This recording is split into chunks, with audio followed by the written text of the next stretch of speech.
Le DaFresh Morning, c'est 104.5 tonnes de bonne humeur. Tous les matins sur Urban FM. La meilleure radio de la capitale. La meilleure radio de la capitale. Sur les 104.5 Urban FM, la station urbaine, René Ruth nous emmène à la découverte aujourd'hui. Oui, à la découverte ce matin, on va du côté des États-Unis, on va parler de Opil. Je ne sais pas si vous avez entendu parler. Donc de Opil, DaFresh, tu as entendu parler de Opil? Opil? Oui. Non, je connais pas. Opil, c'est une pilule contraceptive que l'on peut avoir sans ordonnance du côté des États-Unis. Comme la pilule du lendemain. Comme un peu la pilule du lendemain.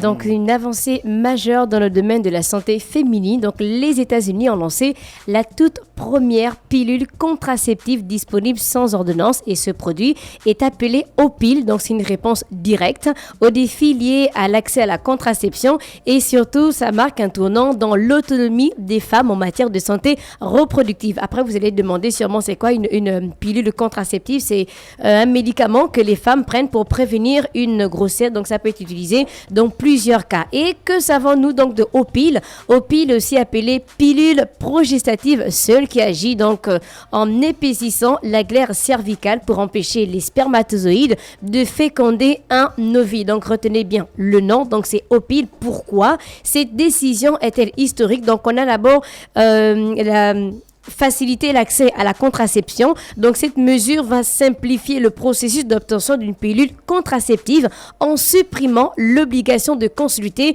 un médecin au préalable. Je n'ai pas besoin de passer par un médecin. Je vais simplement à la pharmacie prendre directement ma pilule et je rentre chez moi. Donc, c'est aussi pour répondre à un besoin pressant parce qu'aux États-Unis, on a près de 45% des grossesses qui ne sont pas planifiées, donc ce qui génère des coûts élevés pour le système de santé et bien sûr des défis sociaux pour les familles. Donc oui, les femmes peuvent directement avoir accès à Opil et c'est aussi un modèle pour d'autres pays. Donc en rendant cette pilule disponible sans ordonnance, les États-Unis rejoignent des pays comme le Royaume-Uni, le Mexique et la France où l'accès à certaines formes de contraception est déjà facilité. Et on a aussi le contexte social et politique assez tendu. Donc la libéralisation de l'accès à Opil intervient dans un contexte où les droits reproductifs sont fortement débattus aux États-Unis. Donc, on a vu des élections passées là où on parlait à chaque fois de contraception, de grossesse non désirée, d'avortement.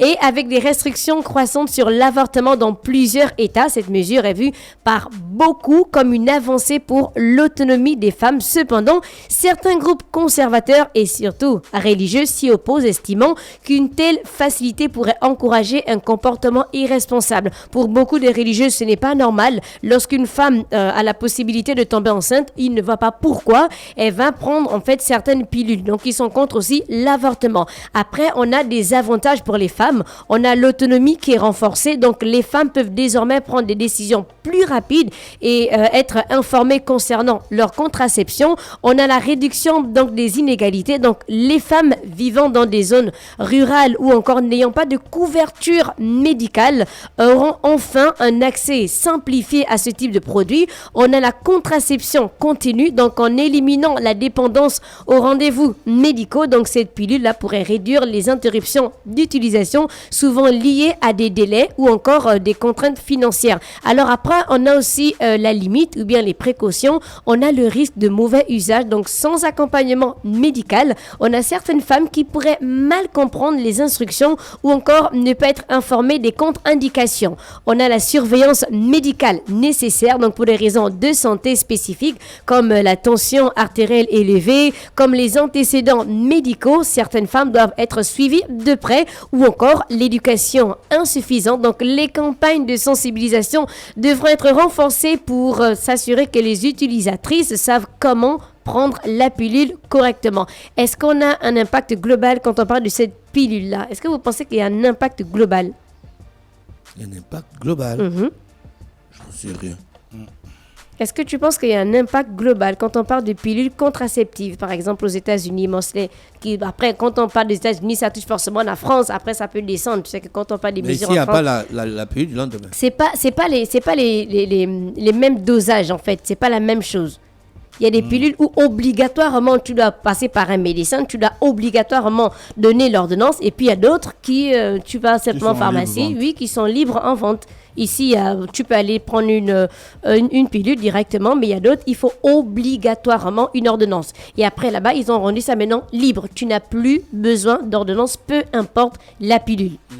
Tu vas directement, tu pars en pharmacie et puis tu demandes. Donc, ce lancement pourrait avoir un effet domino incitant d'autres pays à reconsidérer leur politique en matière de santé reproductive, donc facilitant donc l'accès à des moyens contraceptifs sûrs et fiables. Donc, cette innovation pourrait contribuer à une réduction significative des grossesses non désirées et permettre une meilleure planification familiale à l'échelle mondiale. Parce que lorsqu'ils mènent des enquêtes, en fait, les statistiques disent que beaucoup de femmes disent que les grossesses n'étaient pas planifiées, d'où elles préfèrent prendre certaines pilules. Donc aujourd'hui, on parlait de Opil, c'est la pilule contraceptive sans ordonnance et c'est une première du côté des États-Unis. Merci René Ruth avec nous ce matin sur les 104.5 Urban FM, la station urbaine. On va en musique, après on retrouve Mosley et on va se dire au revoir avec l'horoscope des auditeurs. Le DAF Fresh Morning, c'est 104.5 tonnes de bonne humeur. Tous les matins sur Urban FM.